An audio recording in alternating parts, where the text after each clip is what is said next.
Meanwhile, Cleveland-Cliffs and Nucor reportedly considering a new joint bid for U.S. Steel.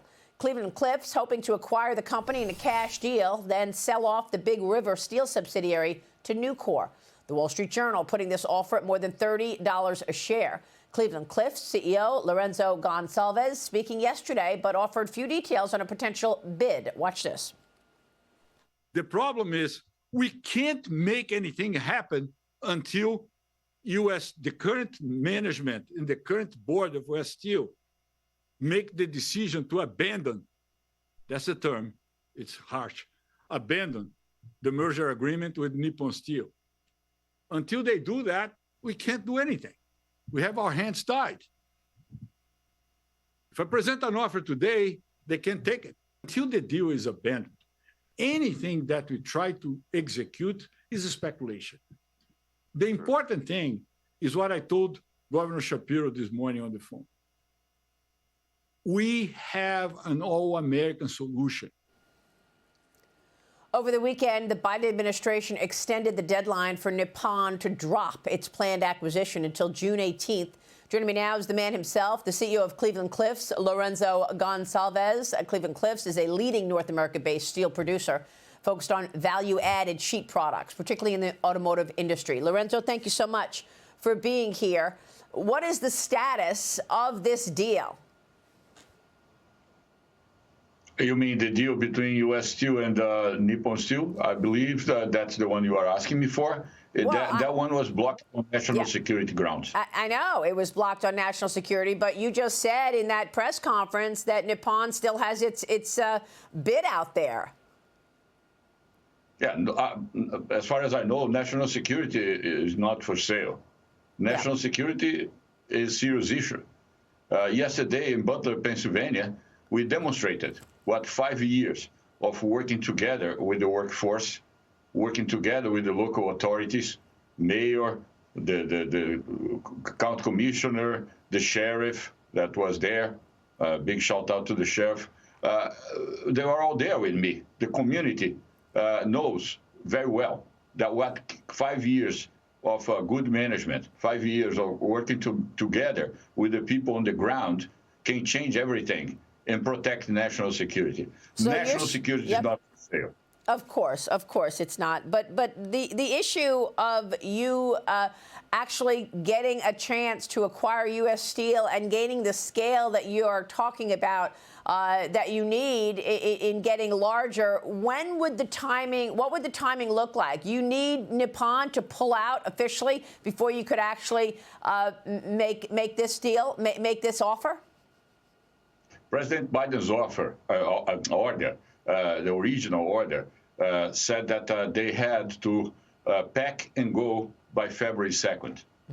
But the order put a caveat there saying that CFIUS can change that.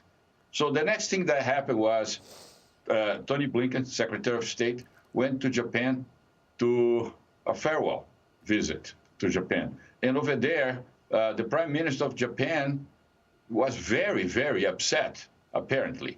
And he said bad things about the President of the United States. And Tony Blinken basically said, yeah, that's a sad thing. So anyway, you show weakness, they take advantage. So they sued, the CFIUS gave them a lifeline through June 18 on hopes that the new CFIUS and with members of the incoming Trump cabinet will go ahead and change the basis of national security and reapprove the deal. I think I actually, because I know President Trump and I know how his mindset works, probably the new CFIUS will go ahead and bring back the February 2nd deadline, and then we're good to go. Because we need to make American steel great again, the entire American industry. So tell me the backdrop of the industry right now, as you await to see what Nippon does and as you await to make your bid for U.S. Steel, again, official. What can you tell us about the automotive industry right now and the backdrop with regard to demand? The automotive industry in the last several years have been receiving steel in a very consistent way. Prices last year went down dramatically, and that was a year that was completely an outlier in terms of competition behavior. I don't know why that happened, but it was an enormous drop in prices, and it's affecting all of us. So the automotive industry has nothing to complain. The price of cars basically doubled in the last 2 years, and the price of steel went down by something like 40%.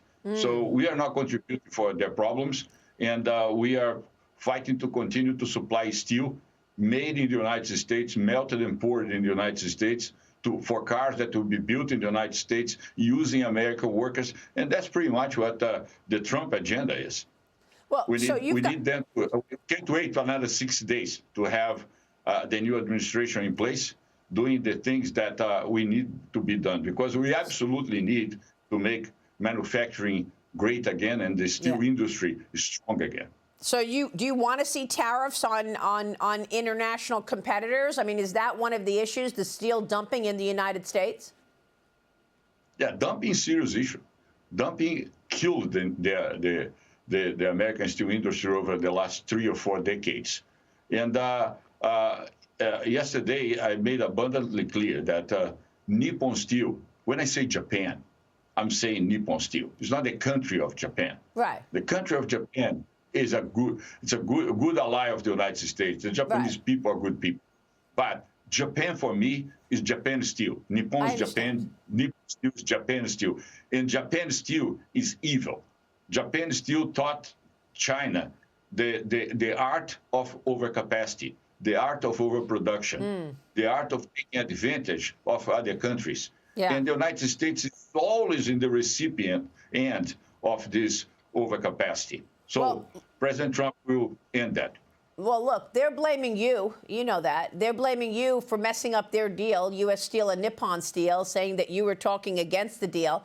And you've got an industry now, the backdrop, where prices were down, as you just said, 40%. You've got the economy, you know, questionable, the automotive industry questionable right here in terms of the demand part of the story. Do you have a plan B? What if you can't acquire U.S. steel? Do you have a plan B to gain steel and thrive even in this weakened backdrop for the industry?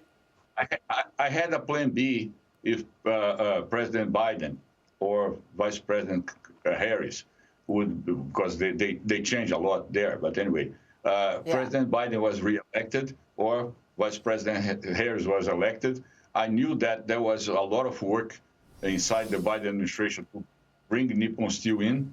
And if they had succeeded, I would put Cliffs for sale as well, because that would be an environment that I would not be able to survive. Myself and several others participants of the steel industry, because free money from Japan, with blessings of the U.S. government not to even shut down capacity. So market forces would no longer work.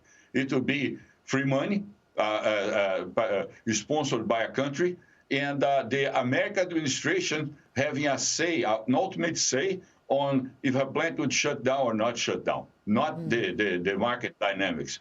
I would not be able to survive in an environment like that. On the other hand, for my shareholders would be great, because I would put Cliffs for sale and someone would come and buy, because if Japan can, others can too. And Cleveland-Cliffs is a better platform than U.S. Steel. That said, God works mysterious ways. President Trump won again, and they're going to make America great again. Okay. And I need February 2nd, because we need to work. So, Lorenzo, real quick before you go, you are intending to make a new bid for U.S. Steel once Nippon Steel gets out of the way? Is that what you're waiting for? I'm first waiting for Nippon Steel to get out of the way. And as soon as Nippon Steel gets out of the way, we have an all-American solution ready to be deployed, fully financed. Lorenzo, thank you. We'll be watching your work. Thanks so much. Lorenzo Gonzalez joining us, Cleveland-Cliffs CEO.